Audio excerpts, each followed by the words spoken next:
అండి, అందరికి నమస్కారం అండి. అందరు ఎలా ఉన్నారండి? ఆంధ్రప్రదేశ్ రాష్ట్ర వ్యాప్తంగా ప్రభుత్వ ఉద్యోగులకు ఒక ముఖ్యమైన కీలక నిర్ణయం తీసుకోవడం జరిగిందన్నమాట. అదే సీఎం నారా చంద్రబాబు నాయుడు గారు 15,000 రూపాయలకు పెంచడం జరిగిందన్నమాట. ఇంకా జీతం అయితే ఆ విషయానికి సంబంధించినటువంటి పూర్తి ఇన్ఫర్మేషన్ ఎవరికి పెంచారు, ఎంత పెంచారు, ఎందుకు పెంచారు అనేది ఈ వీడియోలో వెళ్ళి పూర్తి ఇన్ఫర్మేషన్ అనేది తెలుసుకుందామండి. ముందే వీడియో చూసిన ప్రతి ఒక్కరు కూడా వీడియోని తప్పకుండా లైక్ అయితే చేయండి. చాలామంది వీడియోస్ ఉన్నారు కానీ సబ్స్క్రైబ్ అయితే చేసుకోవట్లేదండి. దయచేసి సబ్స్క్రైబ్ చేసుకోండి, సపోర్ట్ చేయండి. తోటిపిత్రులందరూ కూడా వీడియోని షేర్ చేయండి. వివరాలకు కనుక వెళ్ళినట్లయితే అంగన్వాడీ వర్కర్కి హెల్పర్లకు 15,000 రూపాయలు ఏపీ ప్రభుత్వం కీలక నిర్ణయం అయితే తీసుకుందన్నమాట. అయితే మరణించిన అంగన్వాడీ వర్కర్ హెల్పర్లకు అంత్యక్రియల సాయం కింద 15,000 రూపాయలు ఇచ్చేందుకు నిర్ణయం తీసుకుందన్నమాట. ఇది ఇలా ఉండగా రాష్ట్రంలో అసెంబ్లీ ఎన్నికల ముందు అంగన్వాడీ 42 రోజుల పాటు సమ్మె చేపట్టారు.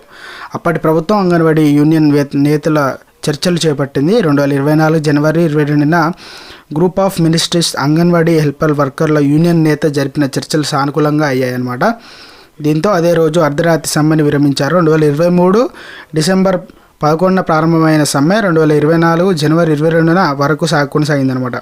అయితే ఆ చర్చలో రాష్ట్ర ప్రభుత్వం అంగీకరించిన అంగన్వాడీ డిమాండ్లను కూటమి ప్రభుత్వం ఒక్కొక్కటిగా అమలు చేస్తుందన్నమాట. అయితే అంగన్వాడీ వర్కర్లకు హెల్పర్లకు మరణిస్తే అంత్యక్రియలకు 15,000 రూపాయలు ఇస్తానని చెప్పడం జరిగిందనమాట. అయితే దీన్ని త్వరలోనే ఈ మొత్తాన్ని కూడా హెల్పర్లకు, చట్టబద్ధమైన వారసులకు, కుటుంబ సభ్యులకు, బంధుమిత్రులకు అందజేస్తామని చెప్పడం జరిగిందనమాట. ఏపీ ప్రభుత్వం మహిళా అభివృద్ధికి శిశు సంక్షేమ శాఖ డైరెక్టర్ తదనంగా అవసరమైన చర్యలు తీసుకోవాలని ఉత్తర్వులు కూడా సూచించడం జరిగిందనమాట. ఈ ఉత్తర్వులు మంత్రిత్వ శాఖ అనుమతితో అనుమతిస్తామని పేర్కొన్నారనమాట. అయితే ఒప్పందం ప్రకారం 20,000కు పెంచాలని యూనియన్ నేత అనడం జరిగిందనమాట. అయితే అంత్యక్రియలకు ఖర్చు 20,000కు పెంచుతూ జీవో 9ని సవరించాలని AP anganwadi worker and helper union అధ్యక్షురాలు కోరడం జరిగిందనమాట. 20,000 రూపాయలు ఇవ్వాలని. అయితే దాన్ని చర్చలో భాగంగా మంత్రులు 15,000 రూపాయలకు అంగీకరించారనమాట. అయితే మాకు తాము కుదరదని 20,000 రూపాయలు ఇవ్వాలని డిమాండ్ చేశారనమాట. అయితే 15,000 రూపాయలు ఇస్తూ జీవో విడుదల చేశారు. ఇది సమంజసం కాదు. వెంటనే జీవోను సవరించి 20,000 రూపాయలు మంజూరు చేయాలని డిమాండ్ చేశారు. మొత్తం 13 డిమాండ్లు ప్రభుత్వం ముందు చర్చలు చేపట్టామని, దాదాపు అన్ని డిమాండ్లకు మంత్రుల బృందం నుంచి అంగీకరించి తెలపడం జరిగిందనమాట. అదనంగా చూసుకున్నట్లయితే లిఖితపూర్వకంగా హామీ ఇవ్వడం జరిగిందనమాట.